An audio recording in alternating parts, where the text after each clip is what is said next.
안녕하세요. 이종식입니다. 오늘은 토지 개발이다 제3강을 세 번째 강의를 한번 해보겠는데, 오늘은 그 용도 구역입니다. 용도 구역이라고 말씀드리기 전에 제일 먼저 제가 말씀드렸던 것이 있죠. 용도 지역이 있고 용도 지구가 있고 용도 구역이 있다. 용도 지역은 대한민국 딱 어떤 땅이든지 다 있습니다. 그래서 그 땅에 어떤 종류의 건물을 얼만큼 지을 수 있다, 이렇게 만들어 놓고 지방자치단체가 그 땅에 건물을 필요한 경우에 건물을 규제할 수 있는 것을 용도 지구로 규제를 한번 할 수가 있고, 국가에서 법으로 이 용도 구역을 만들어서 토지에 사용하는 것을 규제를 하는 것이 용도 구역입니다. 따라서 오늘은 용도 구역을 가지고 한번 설명을 해보겠습니다. 용도 구역은 뭐하다? 조례하고는 아무 관계가 없습니다. 법으로 토지의 사용을 규제를 하는 겁니다. 용도구역은 개발제한구역, 또는 또 도시자연공원, 시가와 조정구역, 수산자원보호구역 이렇게 있고, 개발행 영역에 따른 개발밀도관리구역이나 그러니까 기반시설 부담구역 이런 것이 있습니다. 그 위에 뭐냐면 지구단위 계획은 있는데, 이 지구단위 계획은 일반 용도구역과는 조금 돌연변입니다.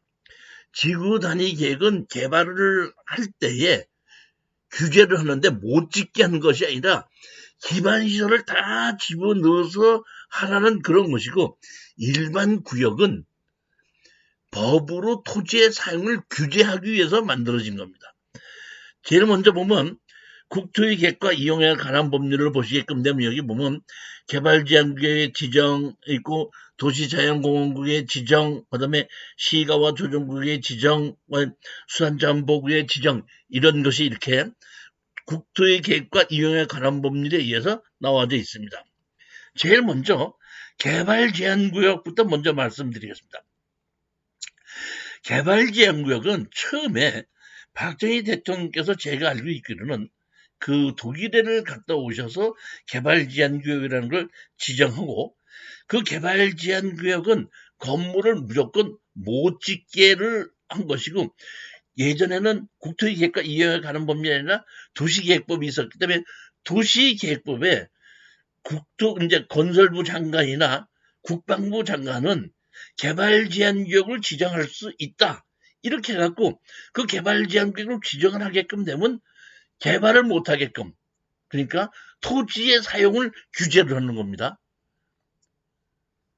그렇게 만들어 놨었던 것이 1970년대에 만들어졌는데, 무조건 못했던 것이 아니라 그 보면은 지목이 대지로 돼 있을 때는 그대로 지을 수가 있었는데, 지목이 대지가 아닌 땅은 새롭게 개발을 못하게끔 만들어 놨던 것이, 그게 뭐예요? 그게 개발제한구역입니다. 그런데 그 당시에 지목이 대지였거나 건물이 있어가지고 하나의 건물을 허물고 그 자리에다 다시 짓는다든지, 그렇지 않으면 내가 이쪽에 있는 그 건물을 허물고 그 옆으로 옮겨서 짓는다든지 할 때는 그것이 어떤다?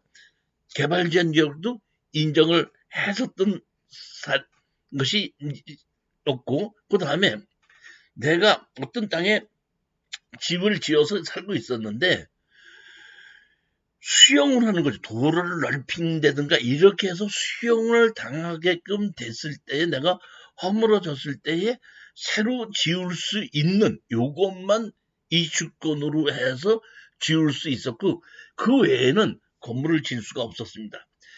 이후에 이게 다시 언제냐면 김대중 대통령 때 국토의 계획과 이용에 관한 법률을 만들면서 도시지역과 비도시지역이 합쳐지면서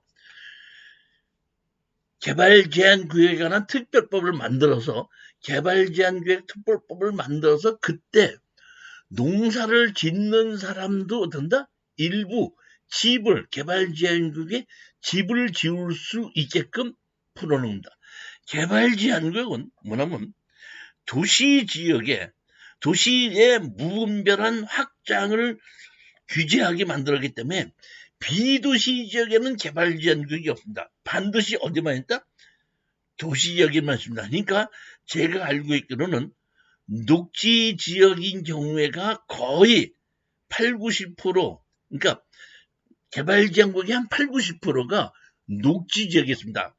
가끔 가다가 일종 일반 주거 지역에도 개발 제한구역이 있는 게 가끔 가다는 있습니다. 그러니까 대부분이 뭐냐면 녹지 지역입니다. 다시 말하면 도시 지역에 사람이 살고 있는 도시 지역에 그린존을 만들자. 그래서 개발을 못하지 말고 녹지 지역을 만들자고 해서 만들어 놓은 것이 개발 제한 구역이라는 것입니다.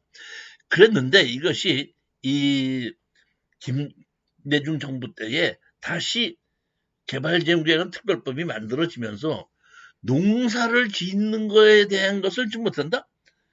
풀어야 되지 않느냐? 이렇게 해갖고 농업인이 농사를 짓기 위한 창고를 짓는다든지 농사를 지은 물건을 제조 공장을 만든다든지 농사를 짓기 위한 관리사를 만든다든지 이런 거 예를 들어서 콩나물 재배사, 버섯 재배사, 축사 그 다음에 그 농업용 창고 이런 것은 개발 제한 구역이지만은 건물을 지을 수 있게끔 다시 풀었습니다. 요즘은 노인 요양병원이나 그 다음에 가스주유소도 제가 알고 있기로는 한 면에 6km 이내는 안 되지만 그 이상에 없을 때는 가스주유소 이런 것도 일부 허용하고 있습니다. 따라서 우리는 지금 현재 개발 제한 구역에서 집을 지으려면 가장 중요한 것이 뭐냐면 개발 제한 구역 지정 이전서부터 지목이 대지로 돼 있을 때는 규제를 받지 않는다 이렇게 보시고 대지가 아닌 땅 중에서 내가 그걸 좀 개발을 해야 되겠다고 할 때는 내가 농업인을 만들어서 농사를 짓기 위한 것으로 했을 때는 건물을 일부 허가를 받을 수 있지만은 그렇지 않고는 개발 제한 구역에 의해서 집을 지을 수 있는 것은 어렵다 이렇게 아셔야지 됩니다. 자, 그 다음에 보면은 도시자연공원구역이라고 있습니다. 도시자연공원구역. 도시자연공원구역은 지금 우리가 옛날에 이제 국립공원 이런 것이 있었는데 그런 국립공원 말고 사람이 살고 있는 근처에도 제가 뭐라 그러죠? 체력 단련을 해야 되거나 이런 것이 필요하다 보니까 그 지방자치단체에서 필요한 곳에 도시자연공원구역을 만들어서 많은 사람들이 그 공원을 멀리 가지 않고 내가 거주하는 곳에서 가까운 곳에 공원을 갈 수 있게끔 만들기 위해서 상당히 많이 지금 지정이 되고 있습니다. 따라서 도시자연공원으로 지정이 되게끔 되면은 그 땅을 땅 주인인 나만 사용하는 것이 아니라 내 주변의 모든 사람들이 같이 사용하다 보니까 저로서는 어떤다? 그 재산의 가치가 상당히 어떤다? 떨어지게끔 되는 거죠. 이렇게 내 땅이 도시자연공원으로 지정이 되게끔 되면 어쩔 수 없이 지방자치단체에다가 요구를 할 수밖에 없어요. 당신이 내 땅을 어떻게 한다? 도시자연공원 구역으로 만들어 놨으니까 이거를 뭘 해달라? 매수해달라. 이렇게 요구를 하게끔 되면 보통 빠르면은 한 2년, 오래 걸리면은 4, 5년 걸릴 수 있습니다. 왜냐면은 내가 매수 신청을 하게끔 되면 그때 그걸 받아들여서 올려서 예산을 신청을 해서 예산이 잡혀가지고 예산에 의해서 올라고 하다 보면 예산이 없는 경우는 계속 밀릴 수도 있죠. 예산이 있을 때는 어떤다? 그 다음 해에 예산에 올려서 그 다음에 바로 그러니까 빠르면 2년, 길게는 4, 5년 갈 수도 있다는 얘기죠. 근데 이것도 매수 청구도 내가 땅을 도시자연공원구역으로 묶이기 전서부터 가지고 있을 때는 이 매수 청구가 되는데 도시자연보호구역으로 묶이고 난 다음에 내가 샀을 때는 그런 청구권도 없다는 것입니다. 자, 그 다음에 시가와 조정구역 이런 것이 있는데 이 시가와 조정구역도 개발을 제한을 하기는 하는 건데 개발 행위를 제한하는 건데 이것은 계속해서 제한하는 것이 아니라 잠시 하는 겁니다. 즉 이 시가와 조정구역은 어떤 곳을 개발을 하기 위해서 설계를 해야 되는데 설계를 하는 동안에 여기가 개발이 된다는 것을 알려지게끔 되면은 투기 세력이 들어올 수가 있고 그것을 도저히 감출 수가 없거든요. 그렇기 때문에 개발을 하고 설계를 하기 전에 먼저 이렇게 지정을 해서 개발을 못하게끔 만들어 놓고 설계를 시작하는 것이 시가와 조정구역, 개발행위 허가 제한구역, 건축 허가 제한구역 이렇게 세 종류가 있는데 이 세 종류는 뭐냐면 개발의 크기에 따라서 달라지는 겁니다. 예를 들어 가장 우리가 편하게 아는 것이 뭐냐면 예전에 김포 비행장이 영종도로 비행장으로 바뀌어졌었죠. 옮겨갔습니다. 그러면 영종도의 비행장을 만들기 위해서 비행장만 만드는 게 아니라 그 주변에 기반시설도 같이 만들어야 되다 보니까 영종도 전부 다를 시가와 조정구역으로 묶어놓고 그 다음날 그 김포 비행장을 어디로 옮긴다? 영종도로 옮긴다. 이렇게 발표를 합니다. 그래놓고 거기에 대한 것은 어떤 것도 개발을 못하게끔 못한다? 묶어놓는 겁니다. 묶어놔서 모든 것이 거기에 비행장 어디를 만들고 활주로는 어디다 만들고 주차장 어디 만들고 다 해서 도면이 확정이 될 때까지 도면이 확정이 되면 그때부터 어떤다? 수용을 시작하게끔 되고 수용할 것이 있고 수용하지 않을 것이 있고 이렇게 어떤다? 나뉘어지게끔 되는 겁니다. 그러니까 그 수용하기 전까지 설계를 할 때까지 아무 행위를 못하게 할 건데 그 규모가 큰 것은 시가와 조정구역이고 개발행위 허가 제한구역 이런 것은 좀 시가와 조정구역보다 규모가 작은 거죠. 즉 다시 말하면 어디에 무슨 기차역이 생긴다. 울산에 가면 울산에 보면 그 KTX역이 생겼잖아요. 그럼 KTX역이 생기는 그 주변을 같이 용도 지역을 바꾸고 개발을 해야 되지 않습니까? 그때 개발행위 허가 제한구역을 만들어 놓는 거 어디? 역 주변 역 주변 근처를 그 다음에 건축허가 제한구역 이런 것은 법원이 옮기는 거죠. 구의역에 있던 법원이 지금 절로 옮겨갔지 않습니까? 옮겨가든지 도청이 옮겨갈 수도 있고 이렇게 옮겨갈 때 그 건물을 주변으로 해서 건축허가 제한구역을 만들어 놓는 것입니다. 다시 말씀드리면 내가 어떤 땅을 가지고 있는데 시가 조정구역으로 묶였다든지 개발행위 허가 제한구역으로 묶였다든지 건축허가 제한구역으로 묶였다고 하면은 내 땅 주변이 개발되기 위해서 잠시 아무것도 설계가 끝날 때까지 아무것도 하지 말고 잠시 어떤다? 기다려라. 이런 의미로 보시면 됩니다. 따라서 시가와 조정구역은 5년에서 20년이거든요. 그러니까 5년에서 20년이다 보니까 상당히 길다 보니까 시가와 조정구역인 경우에 농업인을 위해서 농사를 짓기 위한 건물 축사나 이런 것은 어떤다? 짓게 해주고 있습니다.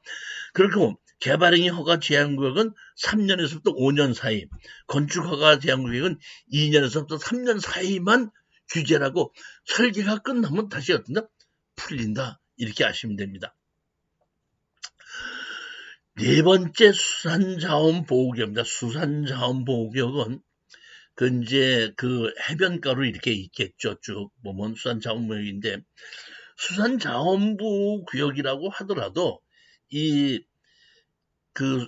수산물을 보호하기 위해서 지정이 되다 보니까 바닷가의 땅일 수도 있고 바닷가로 들어갈 수도 있습니다. 근데 용도 지역에 의해서 농림지역이나 자연환경보전 지역에 지정이 될 수도 있고 관리지역에 지정이 될 수도 있고 또 주거지역에도 지정이 될 수 있겠죠. 그러니까 원래 건물을 못 짓는 자연환경 보존지역이든지 뭐 농림지역이든지는 뭐 수산자원보호구역 구역을 묻기나 안 묻기나 원래 못 짓는 지역이니까 관계가 없죠.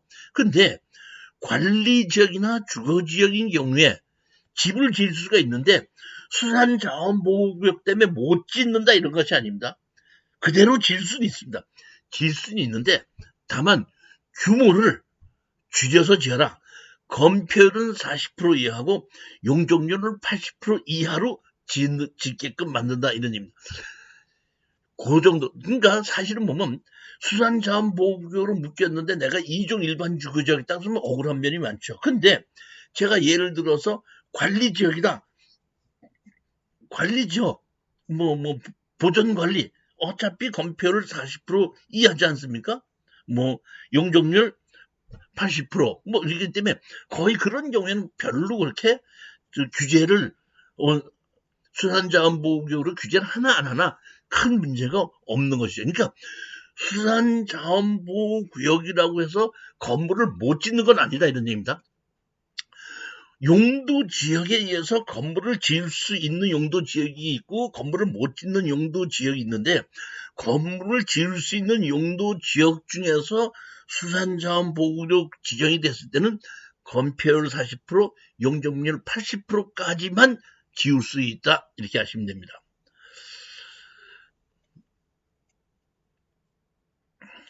자, 5번째 오늘 개발밀도 관리구역. 이거 개발밀도 관리구역은 여러분 크게 그렇게 신경 안 쓰셔도 될 것 같습니다. 왜냐하면 이거 예전에 3, 40년, 4, 50년 전에 지방자치단체나 이런 게 별로 이렇게 우리가 경제적인 규모가 좀 가난했을 때에 기반시설, 다시 말하면 하수도나 상수도나 이런 것이 그 부족한 곳에 건물을 용적률대로 다 짓게끔 되면 그렇게 기반시설이 부족한 경우에 용적률의 반을 줄여서만 허가를 내주는 것이 개발밀도 관리구역인데 요 20-30년 사이에 제가 개발밀도 관리구역에서 자기 용적률을 다 찾지 못하게끔 하는 것은 아직 제가 보지를 못했는데 하여튼 법에는 그런 것이 있다 이런 얘기입니다. 기반시설 부담구역은 우리가 사람이 살면은 집만 짓는 것이 아니라 집에 살기 위해서는 도로도 있어야 되고 공원도 있어야 되고 전기도 들어와야 되고 가스도 들어와야 되고 인터넷도 들어와야 이런 모든 것이 된다. 사람이 사는 데는 그런 기반시설이 따라 들어와야 됩니다. 그런데 이러한 곳에 그 노무현 정부 때에 건물을 짓기 위해서는 이런 기반시설이 필요하니까 전부 다 어떤가? 건물을 질 때는 기반시설 부담금을 내라는 것이 잠시 시행된 적이 있었는데 이제 누군지는 몰라도 그 위헌이라 아니 세금을 걷어서 그런 기반시설을 만들어야 되는 게 당연하지 집 짓는다고 그런 기반시설 부담금을 또 내라는 거는 잘못된 것이 아니야 해갖고 판결문을 받아가고 위헌이다 해갖고 그 기반시설 부담금 전부 건물을 질 때 내는 것은 전부 다 없어졌습니다. 없어졌는데 기반시설이 부족한 곳에 집을 지으려고 할 때는 그런 기반시설이 부족한 곳에는 기반시설 부담구역이라는 걸 만들어 놓고 기반시설 부담구역에 건물을 질 때는 기반시설 부담금을 따로 내게끔 되어 있습니다. 따라서 여러분이 어떤 땅을 사가지고 집을 지으려고 할 때 토지 이용계획 확인을 떼어보니까 기반시설 부담구역으로 지정이 되어 있다면 내가 집 짓는 돈 말고도 기반시설 부담금을 따로 내야 되는 것이구나 이렇게 아시면 되는 겁니다. 자, 오늘은 용도구역에 의해서 말씀드렸고 다음번에는 지구단위 계획에 의해서 말씀드렸는데 이 지구단위 계획은 일반 용도구역과는 조금 다릅니다. 같은 용도구역인데 조금 다릅니다. 지구단위 계획은 못 짓게 하는 거고 발목 잡는 것이 아니라 개발을 할 때에 기반시설까지 다 같이 만들어서 하라 이런 뜻이거든요. 그러니까 다음 시간에는 그 지구단위 계획 구역을 가지고 다시 찾아뵙도록 하겠습니다. 자, 안녕히 들어가십시오. 감사합니다.